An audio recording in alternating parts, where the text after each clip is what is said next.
రోజు రోజుకి గోల్డ్ రేట్లు పెరుగుతున్నాయి. తాకట్లో ఉన్న బంగారానికి వడ్డీలు పెరుగుతున్నాయని టెన్షన్ పడుతున్నారా? కొమ్మూరి గోల్డ్ వచ్చాక ఆ టెన్షనే పోయింది. కొమ్మూరి గోల్డ్. నమస్తే, మనతో పాటు senior journalist doctor Durga Vadlamani గారు ఉన్నారు. వారితో మాట్లాడదాం. చిరు లీక్స్, సో ఇప్పుడు ఇది వైరల్ అవుతుంది. ఏంటి చిరు లీక్స్, అసలు ఏ టాపిక్ కి సంబంధించి అని, సో ఇదైతే డీటెయిల్డ్ గా కనుక్కుందాం. నమస్తే. నమస్తే అండి. చిరు లీక్స్ అన్నారు. ఏంటి అసలు చిరు లీక్స్ అంటే ఆయన మూవీకి సంబంధించి ఏమైనా లీక్ అయిందా, లేకపోతే ఏంటి అసలు మ్యాటర్? చిరు అంటేనే మనకు క్రేజీగా ఉంటది, ఏంటి ఆ వార్త వినాలి అని. చిరంజీవి ఫ్యామిలీ అయినా చిరంజీవి అయినా. చిరు లీక్స్ అంటే యాక్చువల్ గా ఏం జరిగిందంటే, మా ఇంటి బంగారం సక్సెస్ అయింది కదా. అవును. ఆయన మా ఇంటి బంగారం సినిమా చూశారు చిరంజీవి గారు. ఓహో. చూసాక సురేఖ్ గారు ఆయన చూసాక వాళ్ళకి నచ్చింది ఆ సినిమా. సో ఆయన ఏం చేస్తారంటే, ఆయనకి ఏదైనా నచ్చితే సినిమా అదిను ఆ యూనిట్ ని పిలిచి వాళ్ళని సన్మానిస్తారు. ఫస్ట్ నుంచి అలవాటు అది ఆయన చాలా కాలంగా ఉంది, అది మంచి సంప్రదాయం కూడా. ఓకే. సో ఆయనకి నచ్చాక ఆయన ఏం చేశారు, సమంతాని, రాజ్ నిడుమోరుని, నందిని రెడ్డిని పిలిచారు. పిలిచి సమంతకిను రాజ్ నిడుమోరుకి పట్టు వస్త్రాలు ఇచ్చి ఒక బంగారు శంఖం ఇచ్చారు. అబ్బా, భలే ఉందా శంఖం, నేను చూసా. సో అది ఎందుకు ఇచ్చారు అని ఆలోచిస్తే నాకు అనిపించింది, ఒక విజయానికి చిహ్నంగా ఇచ్చి ఉండొచ్చు. అంటే శంఖు ఊదడం అంటే అవును, అదొక సక్సెస్ కి ఒక సింబాలిక్ గా వాడతారు కదా. సో ఈ పరంపర ఇట్లా కొనసాగాలని ఇచ్చి ఉండొచ్చు. అయితే నిన్న వారు కలిశాక అమ్మాయి ఆరోగ్యం గురించి అడిగారు, తెలుసుకున్నారు. తను ప్రెగ్నెంట్ అని గ్రహించినట్టున్నారు. అవునా, ప్రెగ్నెంట్ మొన్న మనం చూసాం కదా, తోటి కనిపిస్తోంది ఆవిడ. సో అది చూసి ఇవాళ మళ్ళా వాళ్ళని కలిశాక ఇవాళ ఒక పోస్ట్ పెట్టారు, అదే చిరు లీక్స్. ఏంటా చిరు లీక్స్ అంటే, సమంత అండ్ రాజ్ నిడుమోరు కొత్త అధ్యాయం మొదలు పెట్టబోతున్నారు.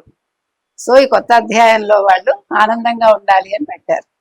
కొత్త అధ్యాయం అంటే అదే కదా, పిల్లలు వస్తే జీవితం కొత్త అధ్యాయం మొదలవుతుంది. సో అదే అని చెప్పి అందరూ అనుకుంటున్నారు. సో వాళ్ళు చెప్పాల్సిన విషయాన్ని చిరంజీవి గారు చెప్పారు. చిరంజీవి గారి చేత వాళ్ళు చెప్పించారేమో మనకు తెలియదు. సో ఏదైనా ఒక గుడ్ న్యూస్ అయితే ఆయన షేర్ చేసుకున్నారు. సో ఈ చిరు లీక్స్ అనేది ఇప్పుడు పెద్ద వైరల్ గా మారింది. తర్వాత ఇంకొక విషయం ఏంటంటే, యాక్చువల్ గా రాజ్ నిడుమోరు నిన్న కలిసినప్పుడు అండం, ఫ్యామిలీ మ్యాన్ కి నేను ఫస్ట్ చిరంజీవి గారిని అనుకున్నాను, కానీ వేరే కారణాలతోటి వేరే వాళ్ళతో చేసామని. సో మరి ఫ్యూచర్ లో ఏదైనా చేస్తారా చిరంజీవి తోటి?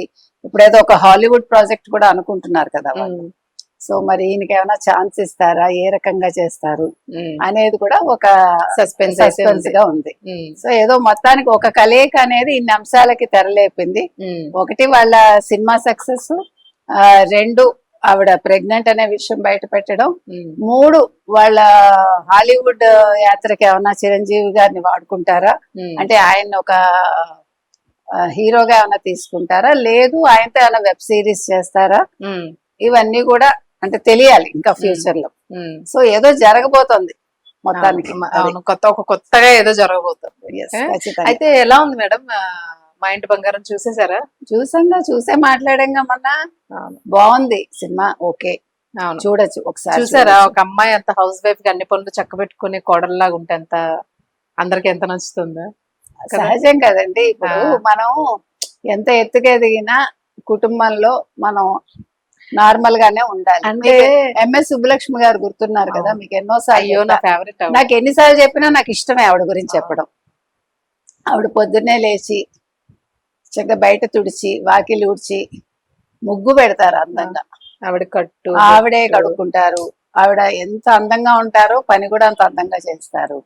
ఆవిడ అసలు ఎంత గొప్ప గాయని. కానీ భర్త దగ్గర ఆవిడ ఒక వినమ్రంగా, ఒక సాధారణ గృహిణి ఎలా ఉంటారో మధ్యతరగతి గృహిణి లాగానే ఆవిడ ఉన్నారు. ఫోటోల్లో ఎక్కడ చూసినా చక్కగా ఇలా ఉంటారు. ఆయనతో ఎప్పుడు ఆయన వెనకాల ఒద్దిగ్గా ఉంటుంది ఆవిడ. అసలు ఆవిడ ఒక మహారాజ్ని లాగానే. అయినా కూడా అది మనం నేర్చుకోవాల్సిన పెద్దల దగ్గర. అది ఎక్కడ ఎలా ఉండాలో అలా ఉండడం నేర్చుకోవాలి. ఇంట్లో మనం పిల్లలకి చేసేటప్పుడు తల్లిగా ఎలా ఉంటామో భర్తకి చేయడం తప్పులేదు, అవసరమైనప్పుడు వాళ్ళు చేస్తారు. ఇచ్చిపుచ్చుకోవటం అనేది ఉండాలి. నాకేంటి, నేనెందుకు చేయాలి, నేను దిగొచ్చాను అనుకుంటే బాండింగ్ ఇంపార్టెంట్. బాండింగ్ చాలా అవసరం అండి. ఇంకోటి చెప్పిన సూత్రం, మీరు ఒప్పుకున్నా ఒప్పుకోకపోయినా, నచ్చినా నచ్చకపోయినా, మనం వంట చేసి పెడితే కుటుంబం ఆనందంగా తింటుంది తెలుసా మీకు. ప్లస్ పూర్వం మన అమ్మలు కావచ్చు, మన అమ్మమ్మలు కావచ్చు, భర్తల్ని కట్టిపడేసింది వంటతో. అంటే మీరు ఇలా అంటే మళ్ళా ఇదేంటంటే మీరు ఫెమినిజం లేదా, మీరు ఫెమినిస్ట్ కాదా అంటారు. ఫెమినిజానికి తిండికి సంబంధం లేదు.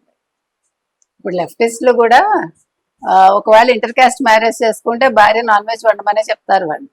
మరి అక్కడ ఫెమినిజం ఏమైంది మీకు? మేడం ఎన్ని ఈజాలు వచ్చినా సరే ఒక మెయిల్ ఒక ఫీమేల్ హస్బెండ్ అండ్ ఒక male and female husband and wife relation నుంచి అమ్మా నాన్న అని రుచి చూసే వస్తాం మనం. అంతే కదా. సో ఆ అమ్మ తత్వమైనా నాన్న తత్వమైనా ఏ తత్వం ఆ అలా తత్వమే. ఉంటే అలా బాగుంటది ఆ తత్వాలే కలయిక వల్ల ఒక అంతే. కొత్త తత్వం వస్తుంది. వస్తుంది.